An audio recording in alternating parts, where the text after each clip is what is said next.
Assalamualaikum warahmatullahi wabarakatuh. Saya Jacqueline Chopper, Jatan Ras Polda Metro Jaya, mengucapkan selamat atas diluncurkannya channel YouTube Brother Metal Resek.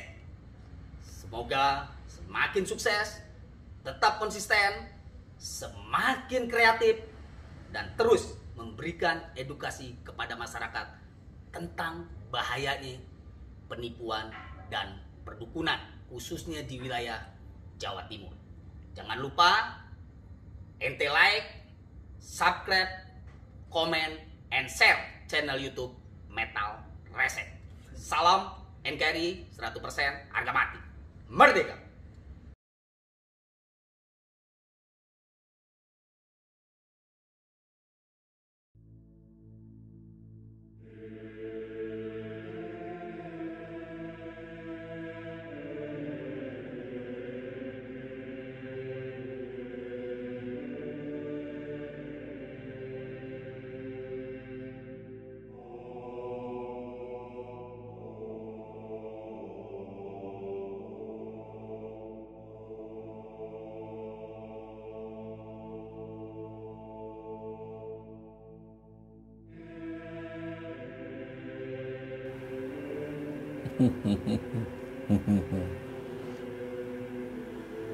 Halo sahabat subscribe Cak Daning Princess and Guys. Udah lihat ya video barusan ya?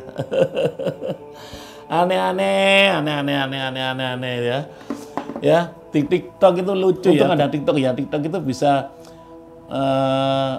orang yang nggak ngerti jadi ngerti. Ya kan? Dan sebaliknya. Orang yang keminter malah sok tadi keminter ya. Contoh kata di video tadi ya. Katakanlah ada memar ya. Memar dikaitkan dengan barang halus ya. Memar komenannya itu banyak ya. Tangan tiba-tiba memar kayak video barusan ya. Katanya ada yang bilang ditampar sama makhluk halus, dicubit sama makhluk halus.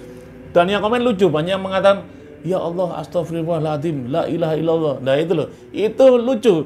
Itu netizen yang nggak masuk akal, netizen yang nggak tahu hal goib. Nah, nggak masalah ngomong gitu ya netizen. Tapi yang kurang ajar itu kadang-kadang ada yang ngomong seperti ini. Oh itu saya terawang itu dicubit makhluk halus itu. Kamu harus puasa seperti ini. Kamu harus beli jimat seperti ini. Nah, akhirnya apa? Kamu disuruh beli jimat dengan dukun gitu loh. Karena kamu percaya dengan hasutan dukun itu gitu loh. Memar, kadang memar bermacam-macam ya, kayak video tadi ya, di tangan telapak bisa, di tangan pergelangan bisa, di sini bisa, di paha bisa, seluruh badan bisa, katanya memar seperti tadi ya. Nah, itu bukan goib, gitu loh, itu bukan goib. Yang pasti itu kekurangan vitamin K, gitu loh. Pesanku ya, seandainya kamu memar seperti itu, tiba-tiba memar tanpa jatuh, jangan langsung dimasukkan ke goib. Jangan tanya ke dukun, pasti dukun tujuannya nggak masuk akal. Pasti dukun itu mengatakan goib, gitu loh. Kamu harus konsultasi ke dokter. Cobalah langsung ke dokter, pasti dokter mengatakan apa adanya, mengatakan yang sebetulnya, gitu loh. Kamu itu kurang vitamin K, gitu loh. Gitu loh. Nanti tak tunjukkan ya videonya dari dokter ya, yang saya peroleh ya. Biar jelas kalian gitu loh. Tapi kebanyakan itu ya, masyarakat Indonesia itu lebih percaya dukun daripada dokter gitu loh. Kayak memar tadi dibawa ke dukun, oh kamu ini harus beli jimat ini, kamu kena guna-guna. Kalau kamu nggak diobati, nggak saya obati, pasti akan dampaknya kena keluargamu, dampaknya akan kena anakmu. Otomatis semua ketakutan kan ya kan.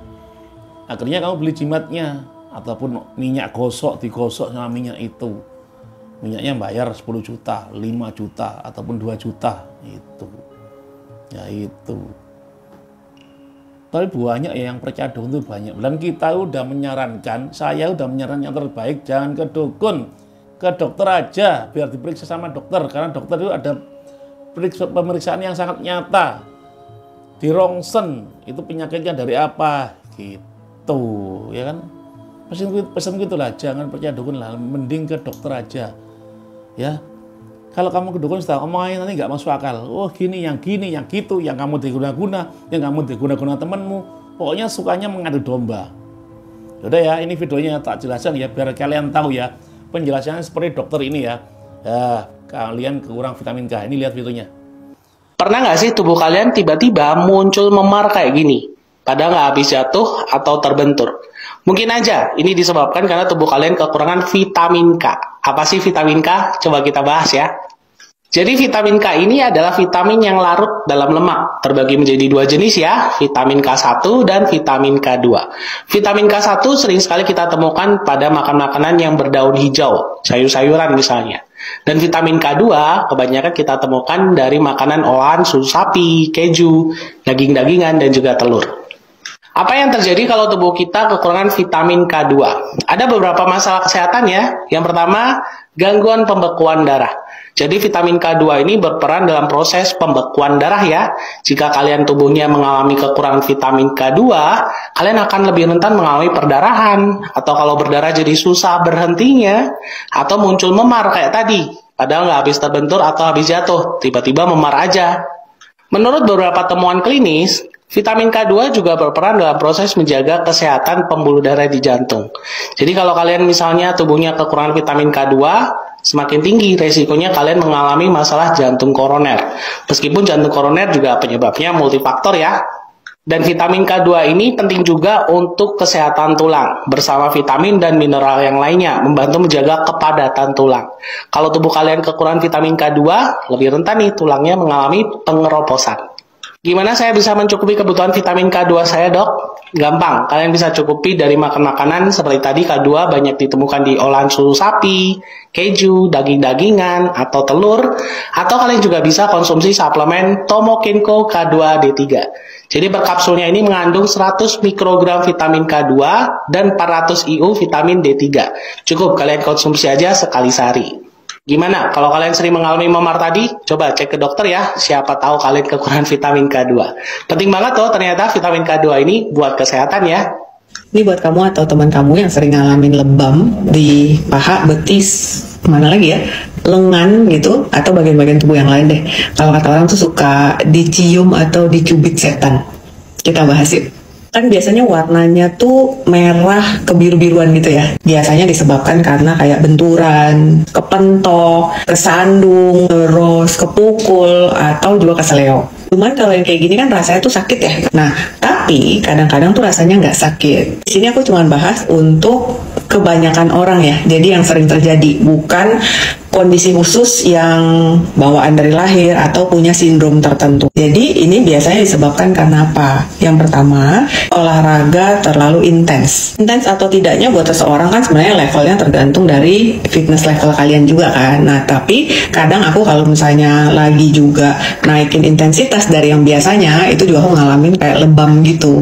Itu menyebabkan robekan atau juga terjadinya pecah pembuluh darah.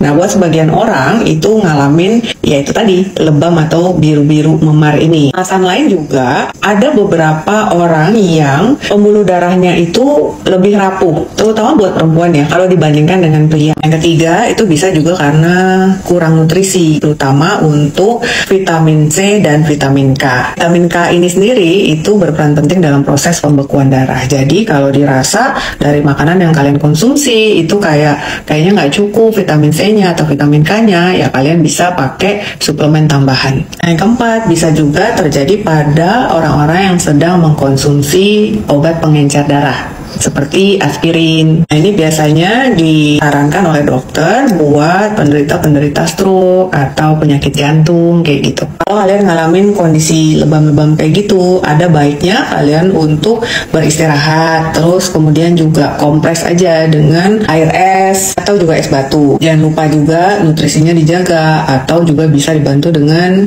suplemen vitamin C dan juga vitamin K. Biasanya kalau kalian udah ngelakuin ini, dia akan hilang dengan sendirinya. Tapi kalau misalnya nggak hilang-hilang juga, misalnya let's say dalam waktu seminggu atau lebih gitu, terus dibarengin dengan misalnya ada masalah pembekuan darah lain kayak mimisan atau gusi berdarah, baiknya kalian langsung ke dokter ya. Nah sekarang giliran kalian, coba sharing kapan kalian biasanya ngalamin lebam-lebam kayak gini. Ya udah gitu aja ya. Semoga yang lihat videoku ini diperpanjang umurnya, diperbanyak rezekinya, sehat selamanya, perbanyak amalmu, perbanyak sholatmu. Salam dari saya, Metal.